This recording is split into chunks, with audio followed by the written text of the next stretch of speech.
हैं। Tariff war घराने से बाजार में जो अनसर्टेनिटी है और जो उतार चढ़ाव है, ऐसे में आपका क्या फोकस होना चाहिए? मेहरबून ईरानी से समझ लेते हैं। मेहरबून जी, गुड आफ्टरनून।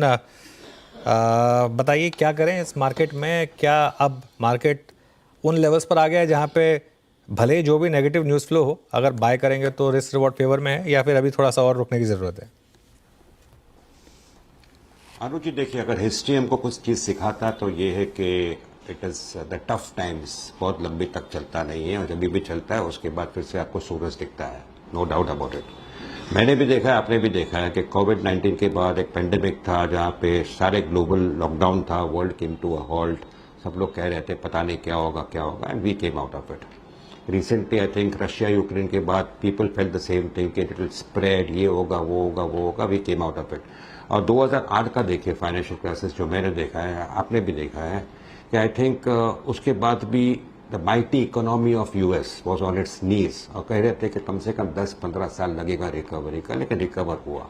तो at the end of it you stand toll. ये कहना आसान है और ये होगा भी, लेकिन in the very short term अगर आप मुझे पूछे तो I think it's the toss of a coin. हमें एक्सेप्ट करना चाहिए, अंडरस्टैंड करना चाहिए कि अगले 2-3-4 महीने में हमारी तरफ एज अ बैट्समैन काफ़ी गुगलीज आएंगे, जो खेलना थोड़ा डिफिकल्ट हो सकता है इधर उधर। Things can go anywhere any how. तो मेरा सेल्फिश व्यू से मैं कहूँगा, और ये मैं इन्वेस्टर को भी कहूँगा कि सेल्फिश व्यू एक्सेप्ट कर दीजिए। मैं सेल्फिश वर्ड इसलिए यूज़ करता हूँ कि मुझे अच्छे स्टॉक्स थ्रो अवे प्राइस में दीजिए तो ही मैं लूँगा। ओवरऑल एनवायरनमेंट अपने अगेंस्ट है, इंडिया की बात नहीं कर रहा, ओवरऑल रिस्क एवर्शन काफ़ी ज़्यादा है। गुड कंपनी, गुड मैनेजमेंट अभी इमीडिएटली चलेगा नहीं। चलेगा वो कि आपके पास राइट स्टॉक्स होने चाहिए। अभी आप बोलेंगे राइट स्टॉक्स और गुड क्वालिटी स्टॉक्स में फ़र्क क्या है, मैं उदाहरण दूंगा। HPCL, is it the best company in the country? Not necessarily.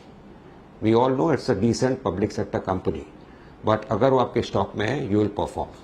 Muthoot finance, is it the best NBFC in the country? It's a good quality company, ना नहीं बोल रहा हूँ, but that is right now doing well and that will do well. तो अगर ऐसे stocks आपके portfolio में है for the next 2-3-4 months, that is where your concentration should be, कि कौन से कंपनीज को फायदा होगा and which will take care of all the uncertainties around us. Because the good quality company with good management अपने आप को कहीं ना कहीं संभालेगा, but it may not give you too much of returns at this moment. So that is what I would tell investors to do. Adopt a selfish view.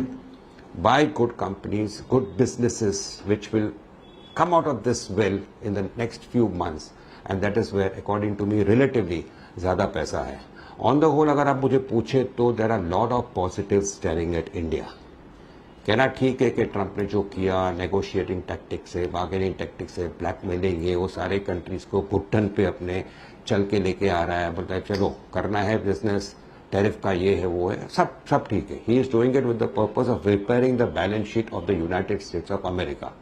Do you expect America का president television पर आकर कहे कि America की हालत खराब है? वो ऐसे नहीं बोलेगा। तो he is trying to employ whatever tactics he can to make people come to the negotiating table. हम लोग को सुनने में आ रहा है कि 40-50 कंट्रीज आर एग्रीइंग, मगर ये अगर टैरिफ चलता है for the next 1-2 months, barring China and maybe to some extent India, most other economies are going to face problem. इसलिए मैंने कहा there are lot of googlies going to come, we will have to really be very watchful. Complacency को जरा भी रखना नहीं है। मैं नहीं कहता हूँ market can not bounce back, market can bounce back, but the uncertainties around us is not going to be a smooth one-way ride for the market for now. Have companies which will do well under these circumstances and watch the events. There are a lot of events going to happen in front of us. The overall environment right now is very, very, very cloudy.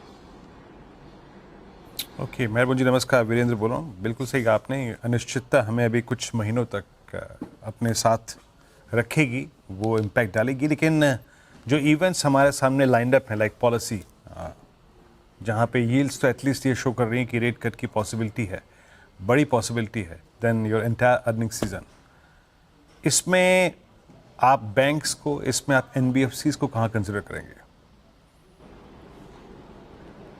Virendra ji, अगर आप मुझे एक permission दे तो I will go one step further. मैंने जैसे पहले कहा अनुज को, लेकिन शायद पॉइंट में अपने आप को मैंने डिस्ट्रैक्ट किया। आई थिंक इंडिया के सामने काफ़ी सारे पॉजिटिव्स आए हैं अभी। नंबर 1, आपका तेल का भाव बढ़ गया है। नंबर 2, रुपया जो 88.5 89 के आसपास था वो थोड़ा सा अभी स्टेबल हुआ है. Positive for importers, yes. Positive for India on the whole, answer is yes. RBI ने लिक्विडिटी मेजर्स काफी जोर से अनाउंस किए, इंटरेस्ट रेट कट किया, इंटरेस्ट रेट कट फिर से होगा. सो ये सारे पॉजिटिव है. और अलाउ मी टू स्टेट, शायद 3 4 5 6 महीने के बाद अभी भी मार्केट्स रिकवर होगा, लोग कहेंगे अरे ये सारे पॉजिटिव फैक्टर्स आए थे, हम लोग ने इग्नोर किया, एक अपॉर्चुनिटी आकर गई. तो मैंने जैसे कहा, वेरी शॉर्ट टर्म में सिचुएशन थोड़ा सा मर्की है, थोड़ा सा क्लाउडी है, but there are positive staring at us. और अगर एक ट्रेड डील यूएस के साथ वर्कआउट होता है अगले 3 4 5 6 महीने में, I promise you that the net impact of the additional tariffs on India will not be that much. हाँ, कहीं पर 10 15 20 कंपनी होंगे जिनको अफेक्ट होगा, वो मदरसन सूबी हो, ये हो, वो हो, ठीक है यार. तो ये कंपनीज को अवॉइड करके you have to walk your path and possibly learn to take advantage of the sharp fall in the equity markets. Because overall profit 10-15 company जिसको मार पड़ेगा will just be a small percentage of total India's corporate profits. रही बात आपके सवाल की, I personally believe yes, interest rate cut, you have to now target those banks which are looking very very very attractive. उदाहरण, clear disclosure मेरे portfolio में है, bank of Maharashtra 45 के आसपास है. वर्स्ट सिनेरियो में मुझे 40 रुपए दिखता है, वर्स्ट सिनेरियो में. ये 1.1-1.2 टाइम्स बुक अगर आ रहा है, which is the case right now, I think you are not going to lose money. रही बात एनबीएफसीज की, मेरा अगर वरी एरिया है इंडिया में, इंडिया स्पेसिफिक वरी एरिया है, वो है basically unsecured credit. Unsecured credit जो है वो smaller NBFC companies God forbid can face problem, but you have to go with the better ones. जैसे मुथूट है, चोलामंडलम है, कहीं पर सुंदरम फाइनेंस है. This are the companies which according to me will stand tall. They are standing tall, they are not very cheap value wise, but they will continue to do well. So that is the way one has to be looking at this complete sector in the view of the RBI policy tomorrow. जी, Irani ji, good afternoon. Shreya बात कर रही हूँ. अब एक और sector को लेकर मैं बात करना चाहूँगी, ओएमसीज को लेकर. जिस तरीके से रैली आज के सेशन में देखने को मिल रही है, इनफैक्ट आपने मेंशन भी किया ब्रेंट क्रूड का गिरना, फिर सरकार की तरफ से एक्साइज ड्यूटी में हाइक, इन कंपनीज का चलना. कैसे देख रहे हैं आप सारे डेवलपमेंट्स को? साथ ही ऐसे मूड माहौल में क्या आपने एक्सपोजर बढ़ाया है ओएमसीज में? क्या स्ट्रैटेजी आप अपनाएंगे इस पर्टिकुलर स्पेस में? कौन से सेक्टर की बात की आपने? सर, ओएमसीज की बात कर रही हूँ, ऑयल मार्केटिंग कंपनीज. ओएमसीज के बारे में actually it's a no brainer अगर आप मुझे पूछे तो. द पॉइंट इज, ये स्टॉक्स जो है, ये सेक्टर्स की have never attracted the attention of people beyond a point. I think मैंने 2-3 हफ्ते पहले भी जब कहा, 71-72 का भाव था तेल का, कि मुझे तेल $60 दिखता है, $60 दिखता है, $80 नहीं दिखता अभी के लिए. It is a positive. रही बात कल जो गवर्नमेंट ने अनाउंस किया कि they increase the excise duty, LPG cylinder का भाव बढ़ाया, इट्स अ क्लियर इंडिकेटर कि तेल का भाव इतना घटा हुआ है कि oil marketing companies are doing well. तो उनसे मैं थोड़ा पैसा लेता हूं, because government needs money for its own particular purposes. कल उठ के तेल का भाव अगर बढ़ भी जाता है तो government possibly will reduce the excise duty. It's a very good clever financial management done by the government at the moment. But रही बात ओएमसीज की, I continue to remain positive on them. The fact is ये some of them have gone up. ये भाव से मुझे ज्यादा नुकसान दिखता नहीं है अगर खरीदना हो तो, डिस्पाइट द फैक्ट कि almost of the stocks are 3-4-5% up. I remain positive on the OMC pack.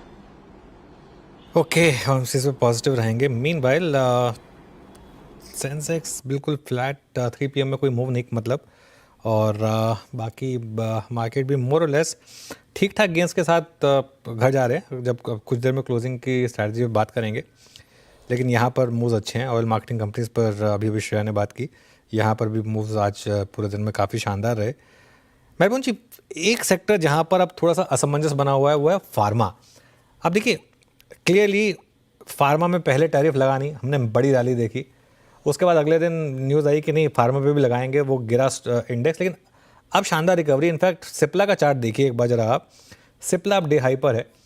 Pharma में कैसे प्लेस्ड हैं आप इस समय, और जो जेनेरिक फार्मा है उस पर क्या व्यू होगा अब? आई थिंक आपने बिल्कुल ठीक सवाल पूछा, because the point is I have spoken to at least 5 analyst in the pharma sector. I have spoken to 2-3 management जिसको मैं जानता हूँ. जनरल मैंने एक सवाल पूछा कि can US do heavy tariffs on India. The point is, हम लोग को समझ में है लेकिन इतना भी समझ में नहीं है. द फैक्ट इज कि द डिपेंडेंस जो इंडिया पे है और चाइना पे है for genetics of the United States of America is quite high. अगर आप इंपोर्ट्स देखो फार्मा के of the US and look at the percentage of India, it's quite high. क्या टैरिफ आसानी से इतना बढ़ा सकता है? Answer honestly is no.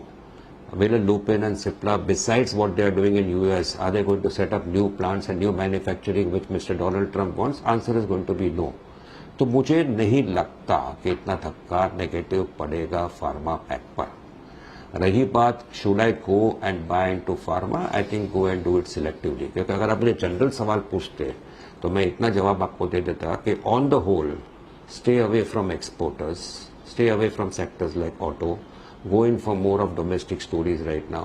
So there are exceptions which one has to make one sacrifice over here कि मुझे जहाँ पे भी डर लगता है कि something negative can happen, try and stay away from that. So on the whole, pharma's pack at this present price मुझे कोई reservation नहीं है, but I would still prefer over here to go and buy in for some of the domestic pharma players like say an FDC or say a Lincoln Pharma, those type of companies, rather than buying the frontline names for which जिसको valuation में मुझे reservation नहीं है, but कहीं पर अगर धक्का बैठे, so why should my portfolio suffer because of that? I would put it that way.